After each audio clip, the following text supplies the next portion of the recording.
எப்படி பைபிள் இருந்துச்சுன்னா என்ன சொல்லுவாங்க சார், கடையில் விற்கிறாங்க வாங்கணும் அப்படின்னு சொல்லுவாங்க இல்லையா. பாருங்க, சின்ன பையனை பார்த்து பால் குடிக்கிறீங்க, இந்த பால் எங்கேருந்து வந்துச்சு என்ன சொல்லுவான் கேட்டாங்க. என்ன சொல்லுவான், அம்மா அந்த டப்பால இருந்தா நீங்க எனக்கு பால் கலக்கிறீங்க, அந்த டப்பாலேருந்து வந்துச்சு. அந்த டப்பா எங்கேருந்து வந்துச்சு, அது கடையிலேருந்து வந்துச்சு. அது வரைக்கும் தான் அவனுக்கு தெரியும். மாடுல இருந்து பால் கறந்தாங்கன்னு சொல்லி சின்ன குழந்தைக்கு தெரியாது. அது மாதிரி தான் நிறைய பேருக்கு வந்து வேதம் வந்து எப்படி கிடைச்சிச்சுன்னு வந்து தெரியாது. முதலாவது வந்து எப்படி இந்த வேதம் வந்து வந்ததுன்னா, சொந்தமாக ஒவ்வொருத்தவங்களும் கையினால் எழுதப்பட்ட பிரதிகள். இப்போதைக்கு அந்த பிரதிகள் இல்லை, இருந்தாலும் அதன் வழியாக வந்த பல காரியங்கள் அப்படியே பார்த்து எழுதுனதுலாம் இருக்குது. ஆனால் அது ஒரிஜினல் ஸ்கிரிப்ட்ஸ், பிகாஸ் அது வந்து கிட்டத்தட்ட ஒரு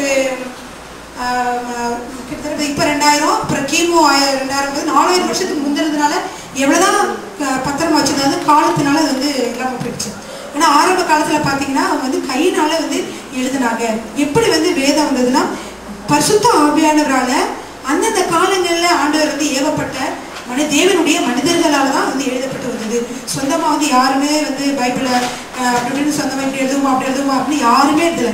ஒவ்வொருத்தவங்களும் வந்து தேவனுடைய ஆவியினால, தெய்வ ஆவியினால ஏவப்பட்டவர்களாக தேவனுடைய மனிதரால் எழுதப்பட்டதான் வேதாகமம் இல்லையா.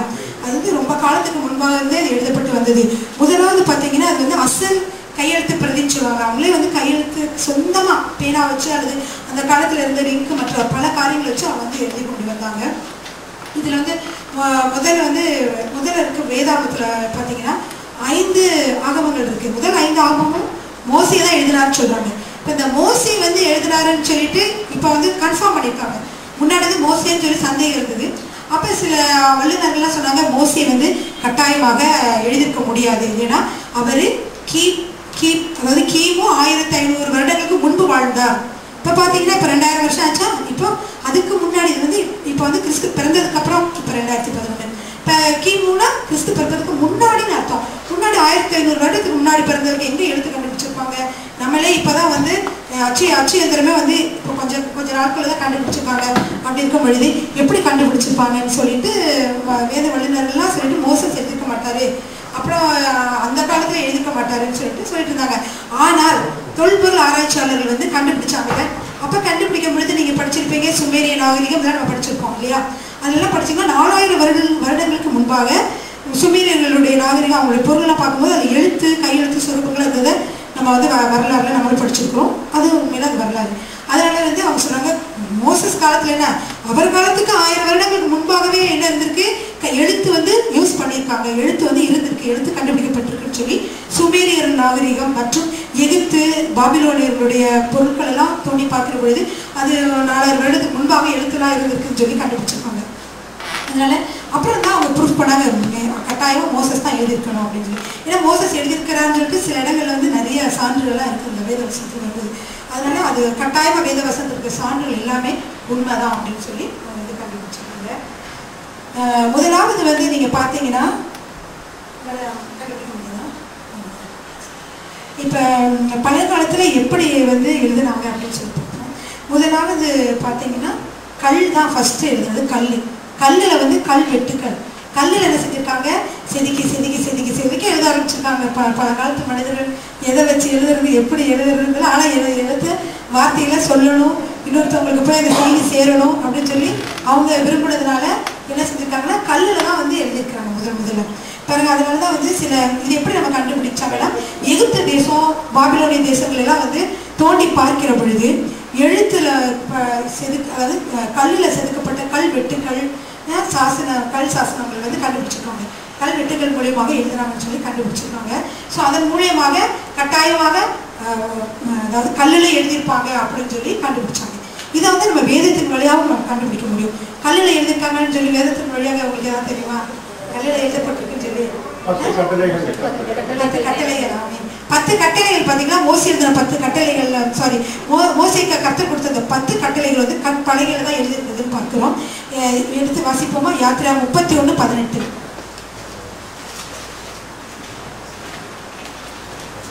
சீனாய் மலையில மோசேயோடு பேசி முடிந்த பின் தேவனுடைய விரலினால் எழுதப்பட்ட கற்பலகைகளாகிய சாட்சியின் 2 பலகைகளை அவனிடத்து கொடுத்தார். ஹல்லேலூயா. பாருங்க, ஏன் கற்பலை எழுதிருக்காங்க? பழைய காலமா இருந்தது, ரொம்ப காலமா இருந்ததுனால அந்த காலத்துல இருந்து என்ன எழுதிருக்காங்க, கற்பலைகளை எழுதுனாங்க. கற்பலை எழுதுனாங்கன்னு சொல்லி வரலாறு சொல்லுது. நம்ம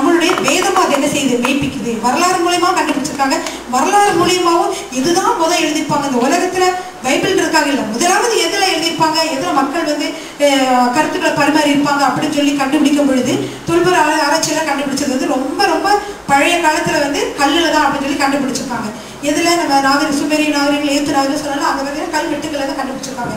ஸோ அதே தான் நம்ம என்ன வேதாகமும் அதுதான் வந்து மெய்ப்பிக்குது. வேதாகத்துல இருந்தும் அந்த காரியங்கள் வந்து உறுதிப்பட சொல்லி இருக்கிறது. இன்னொரு இடத்துல வாசிப்போம், யாத்திரை 34:1-28. யாத்திரை 34. மோசேயை நோக்கி, முந்தின கற்பனைகளுக்கு ஒத்த 2 கற்பனைகளை இழைத்துக்கொள். நீ உடைத்து போட்ட முந்தின பலகையில் இருந்த வார்த்தைகளை அவைகளில் எழுதுவேன். பாருங்க என்ன சொல்றாரு, ஆண்டவர் கைதுனாலே கல்லில் வந்து எழுதுறாங்கன்னு சொல்லி நம்ம பார்க்கிறோம். அங்கே அவன் அப்பம் புசியாமலும் தண்ணீர் குடியாமலும் இரவும் பகலும் 40 நாள் கர்த்தரோட இருந்தான். அவன் 10 கற்பனைகளாகிய உடன்படிக்கையின் வார்த்தைகளை பலகையில் எழுதினான். பாருங்க, கற்பலகையில எழுதுறாங்கன்னு சொல்லி பார்க்கிறோம். ஹல்லேலூயா. அப்ப வேதம் வந்து எவ்வளவு உண்மையானது என்று சொல்லி நம்ம வந்து வரலாற்று பூர்வமாகவும் நமக்கு வந்து தெரியும். பைபிள் வந்துச்சு, இது யார் எழுதுனாங்களோ என்ன எழுதுனாங்க, அந்த காலத்தில் எழுதுனாங்க அப்படின்னு சொல்லுவாங்க. இல்லை, அது தேவனிடமிருந்து வந்ததுன்னு சொல்லிட்டு நம்ம பார்க்கிறோம். ஹல்லேலூயா. அடுத்ததாக நீங்க பார்த்தீங்கன்னா அது மட்டும் இல்லை, 2 உதாரணம் இருக்கு. கல்லில் வந்து ஒரு கல்லில் வந்து இன்னொரு கல்வெட்டு கண்டுபிடிச்சிருக்கிறாங்க. கிமு, அதாவது கிறிஸ்து பிறப்பதற்கு முன்பாக 850வது வருடத்துல மொபைல் கல்வெட்டுன்னு சொல்றாங்க. மொபைல் கல்வெட்டுன்னு சொல்லி அது கண்டுபிடிச்சிருக்காங்க. இன்னொன்று வந்து என்னன்னா கிமு 700 வந்து சீலோவம் குளம் நமக்கு படிக்கிறோம்ல வருடத்துல, அந்த சீலோவம் குளத்துக்கு அருகிலே ஒரு கல்வெட்டு கண்டுபிடிச்சிருக்காங்க. அதுலேயும் நிறைய எழுதியிருக்குது. அப்போ வந்து சீலோவம் கல்வெட்டு என்று அழைக்கப்படுகிறது. வந்து அது பக்கத்தில் எசேக்கியாவின் குகை ஒரு இடம் இருக்குல்ல, அந்த குகைக்கு பக்கத்தில் தான் அந்த சீலோவம் இருந்திருக்கு. அதுலேருந்து கண்டுபிடிச்சிருக்காங்க. கண்டுபிடிச்சது வந்து எப்போ எழுதப்பட்டதுன்னா கிமு 700 வந்து அது வந்து எழுதப்பட்டு இருந்திருக்குன்னு சொல்லி அவங்க கண்டுபிடிச்சிருக்காங்க. ஹல்லேலூயா. பாருங்க, அடுத்ததாக 2வதாக என்னன்னா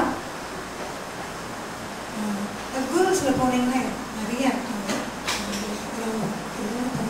இப்போ 2வது வந்து களிமண்ல வந்து எப்படி இருக்காங்க. அடுத்து கல்லுக்கு அப்புறம் கொஞ்சம் யோசித்து பார்த்து கல்லில் எழுத ரொம்ப சிரமமா இருக்கே அப்படின்னு சொல்லிட்டு களிமண் வந்து இது பண்ணாங்க.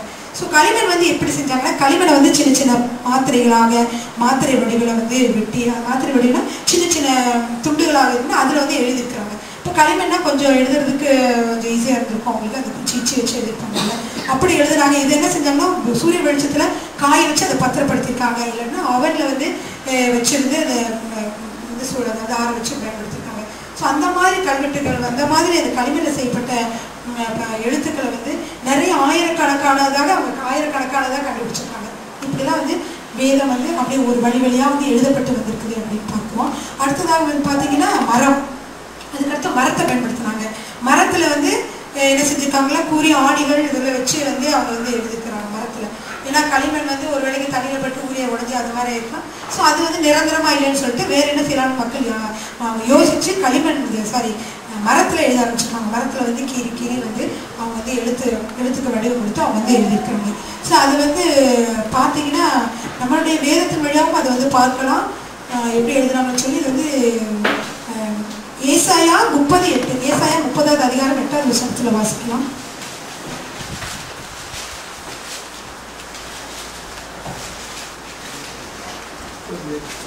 இப்பொழுது நீ போய் இது பிற்காலத்திற்கு என்றென்றைக்கும் இருக்கும்படி இதை அவர்களுக்கு முன்பாக ஒரு பலகையில் எழுதி ஒரு புஸ்தகத்தில் வரை. என்ன சொல்றாங்கன்னா, ஒரு பலகையில எழுதி ஒரு புஸ்தகத்துல வரை என்று சொல்லி ஆண்டவர் சொல்றாரு. அந்த காலத்துல வந்து இந்த தோல் இதுலலாம் வந்து எழுதியிருக்காங்க. அப்படியே வழிவழியா வந்து ஒவ்வொரு காலங்களும் இந்த வேதத்தை பார்த்தீங்கன்னா ஒரே காலத்துல எழுதப்பட்டதுல இது வந்து கிட்டத்தட்ட ஒரு 2000 வருட காலங்களாக எழுதப்பட்டிருக்கிறது. நிறைய வல்லுநர்கள் வச்சு வெவ்வேறு காலங்களில் இருந்தவங்க. இப்போ ஏசா எடுத்தீங்கன்னா அது ஒரு காலத்தில் எழுதப்பட்டதாக இருக்கும். ஆதியாகமம் அதெல்லாம் வேற ஒரு காலத்தில் எழுதப்பட்டதாக இருக்கும். யோபு வந்து இன்னொரு காலத்தில் எழுதப்பட்டதாக இருக்கும். அப்புறம் வந்து எஸ்ரா பார்த்தீங்கன்னா அது இன்னொரு காலத்தில் எழுதப்படும். இப்படி எழுதப்பட்ட புத்தகங்கள் எல்லாம் கலெக்ஷன் பண்ணி தான் வந்து பைபிளை வந்து சேர்த்து வச்சுருக்காங்க. ஸோ எல்லாமே தேவனால் சொல்லப்பட்ட வார்த்தைகளாக இருக்கிறனால எல்லாம் ஒன்றுக்கு ஒன்று ஒத்து இருக்கும். கருத்துக்களை வேறுபட்டு இருக்கவே இருக்காது. எல்லாமே ஒற்றுமையான கருத்துக்களை உடையதாக இருக்கும். ஏன்னா எழுதினவர் வந்து ஒரே ஒருத்தர் தான். பல காலங்கள் எழுதப்பட்டாலும் அந்த காலத்தில் எழுதினவருக்கும் இந்த காலத்தில் வேறு இடங்களில் எழுதப்பட்டிருந்தாலும் பல வகையான மனிதர்கள் கொண்டு எழுதப்பட்டிருந்தாலும் அது எழுதப்பட்டவர் வந்து ஆவியானவர்னால சொன்னவர் வந்து ஆவியானவராக இருக்கிறதுனால வேதத்தில் பார்த்தீங்கன்னா நிறைய ஒற்றுமைகள் பார்க்கலாம். நம்ம அதிகாரத்தில் இருக்க வார்த்தைகளை நம்ம வந்து மற்ற இதில் பார்க்கலாம். இப்படி ஒவ்வொரு ஒற்றுமைகளை நம்ம நிறைய பார்க்க முடியும். ஏன்னா எழுதுகிறவர் யாரு? ஆவியானவர். அதனால தான் இல்லையா? பாருங்க, ஆபகம் 2:2 இதுவும் வந்து வேதம் வந்து ஆரம்ப காலத்துல மரத்துல எழுதியிருக்காங்க.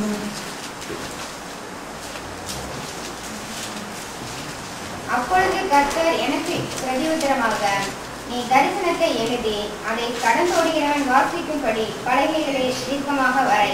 பலகைகளை தீர்க்கமாக வரை. இப்போ ஆண்டவர் அந்த காலத்துல என்ன எழுது பொருள் இருந்துச்சோ அதை எழுத சொல்லியிருக்கிறத நம்ம இந்த வேதத்தின் வழியாக நம்ம பார்க்கிறோம். ஹல்லேலூயா. பாருங்க, அந்த காலத்துல வந்து எழுதியிருக்காங்க. அந்த பலகையில மற்றும் பழைய காலத்துல எழுதப்பட்டிருக்கிறது நீ பார்க்கலாம். கிரேக்ல எழுதியிருக்காங்க.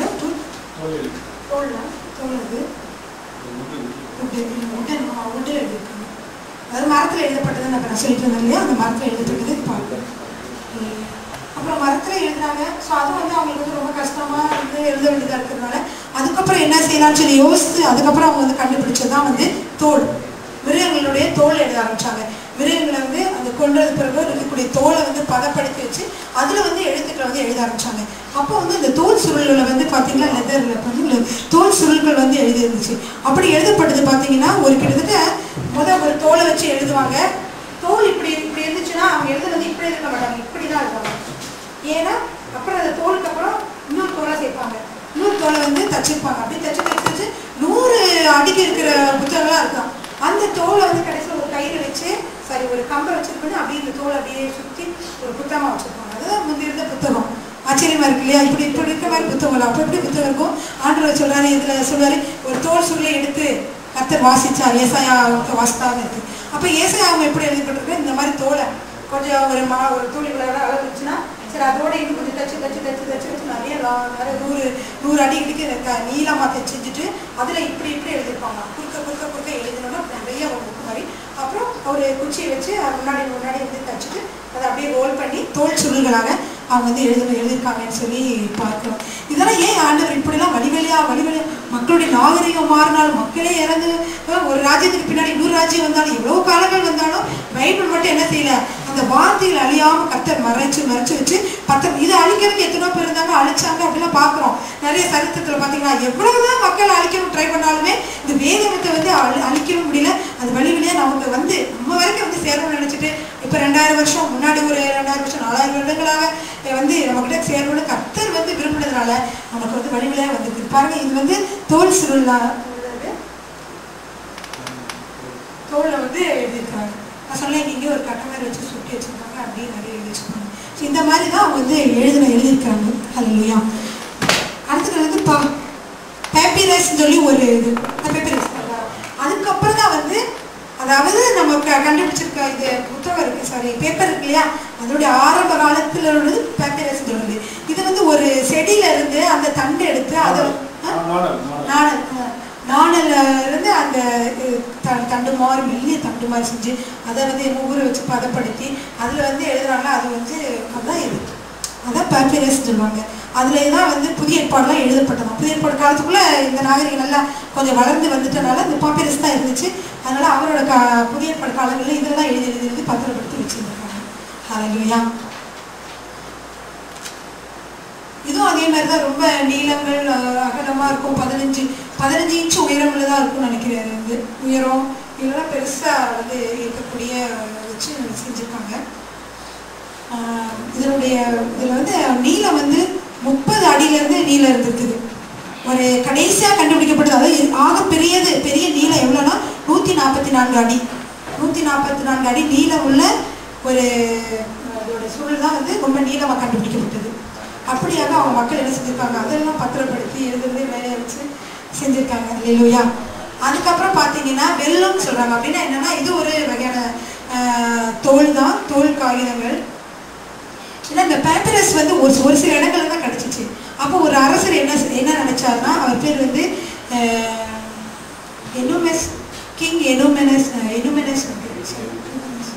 அப்படிங்கிற ஒரு கிங் வந்து என்ன செஞ்சாரு, அவர் வந்து ஒரு லைப்ரரி வைக்கலாம் அப்படின்னு சொல்லி நினைச்சு லைப்ரரி செஞ்சாரு. ஆனா எகிப்துல இருந்து வந்த கிங் வந்து அந்த பேப்பிரஸ் வந்து அங்கே எகிப்துல தான் ரொம்ப கிடைக்குமா. அவர் வந்து கொடுக்காததுனால இவர் அதுக்கப்புறம் என்ன செய்யலாம் அப்படின்னு சொல்லி யோசித்து பார்க்கும் பொழுதுதான் அவங்க வந்து இந்த ஒரு வகையான ஆன்டிலோப்னு சொல்லுவாங்க, கன்றுக்குட்டிகள், இந்த சில அதனுடைய தோல்ல இருந்து அவங்க செஞ்சிருக்காங்க. வெல்லம் தானே, இதுதான் வெல்லம் சொல்றது. ஏன்னா இது இது வந்து நல்லா மடக்கி இடக்கி நல்லா புத்தக வடிவில் இந்த பக்கம் அந்த பக்கமும் எழுத முடியுமா? ஸோ அதனால வந்து 2 பக்கமும், அது வந்து தோல்சல் ஒரு பக்கம் தானே எழுதிட்டு வர முடியுது. அப்புறமா யோசித்து பார்த்துட்டு இவங்க வந்து இதில் வந்து 2 பக்கம் எழுத முடியும். இந்த பக்கம் எழுதலாம், அந்த பக்கம் எழுதலாம், ஒன்றும் ஆகாது. அதனால இதை வந்து கண்டுபிடிச்சு இது பேர் வந்து வெல்லும் பேர், வெல்லும்னு சொல்லிட்டு பேர் இதனுடைய இதுதான் அடுத்ததாக கண்டுபிடிக்கப்பட்டது. இல்லையா? இப்படியே வந்து ஒவ்வொரு பகுதியாக வந்து கண்டுபிடிக்கப்பட்டு நம்முடைய வேதம் கைக்கு வந்துச்சுன்னு பார்க்கணும். அடுத்து வந்து இதனுடைய எழுது பொருள்கள்லாம் என்னட்டு வந்து எழுது பொருட்கள் பயன்படுத்தினாங்க அப்படின்னு சொல்லி பார்க்கும் பொழுது நிறைய பேர் வந்து போன்ஸு, சிலது வந்து எலும்புகளை வந்து கறிக்கு ஆயில் வந்து தொட்டு எழுதியிருக்காங்க. கறி வச்சு எழுதுகிற மாதிரி நம்ம எழுதுவோம். அந்த மாதிரி பலவிதமான காரியங்களை வந்து எழுதியிருக்காங்க. சிலர் வந்து அந்த மரத்தில் எழுதணும்னா உளி வச்சு வந்து நல்ல ஒரு ஸ்ட்ராங்கான ஆணியை வச்சு கீரி அது பண்ணி எழுதியிருக்கிறாங்க. அதே மாதிரி தான் களிமண்லேயும் ஒரு ஆணியை மாதிரி கூறி இதை வச்சு எழுதியிருக்கிறாங்க.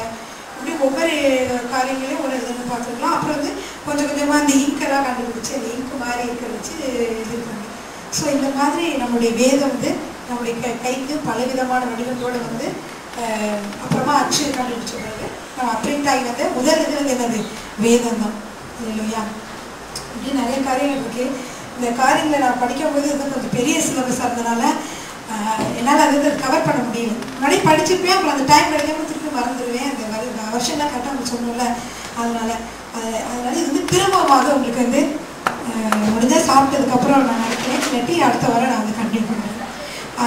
கடைசியாக வந்து உங்கள்கிட்ட சொல்கிறேன், அந்த வேதத்தினுடைய மொழிகள் பார்த்தீங்கன்னா இந்த ஹீப்ரூ மொழி பழைய ஏற்பாடு முழுசு வந்து எபிரேய மொழியில எழுதப்பட்டிருந்தது.